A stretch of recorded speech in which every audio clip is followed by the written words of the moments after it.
वक्त आज कौमी असम्बली में पीटीआई के एमएनए इकबाल खान आफरीदी दोबारा से साइकिल पर आ गए हैं और यहाँ जो है कौमी असम्बली इजलास में शिरकत के लिए इकबाल खान आफरीदी साइकिल पर पहुंच चुके हैं। आप देख सकते हैं आज जो पेट्रोल की रेट है वो 400 से ऊपर है और ये लोग पहले कहते थे कि 150 पे जो है ना वो वज़ीर आज़म चोर बना दिया गया था उस वक्त। आप चोर यही वज़ीर आज़म है और इनकी काबीना जो आज 415 पे पेट्रोल और डीजल बेच रहे हैं।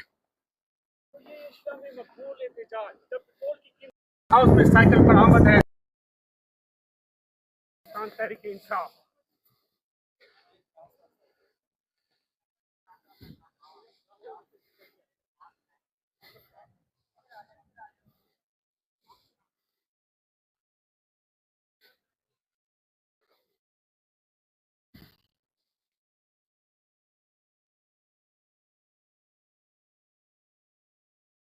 चावल ये महंगे हो जाएंगे, आवाम क्या कहेंगे?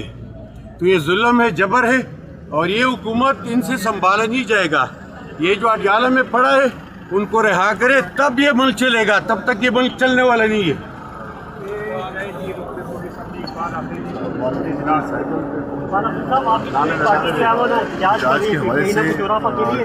करेंगे कल पार्लिमानी इजलास है पीपी हाउस में, उसमें फैसले होंगे, हम एहतजाज करेंगे, जरूर करेंगे। हुकूमत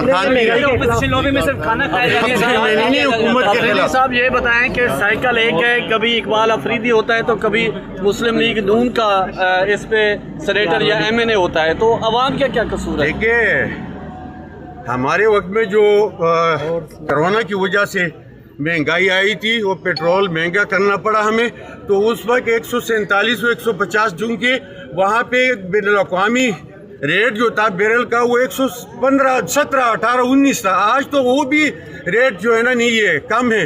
लिहाजा ये शॉर्टफॉल पूरा करने के लिए शरीफ ने क्या कहा था जब आपके दौर में कीमतें बढ़ी थी?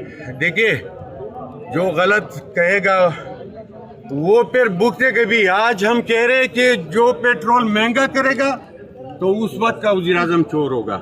आज यही वो सुन ले कि आज ये चोर है, अपना शॉर्टफॉल पूरा करने के लिए बोझ अवाम पे डाल रहे हैं। ये कह रहे हैं फैसले मजबूरी में किए गए। मजबूरी क्या है इनकी?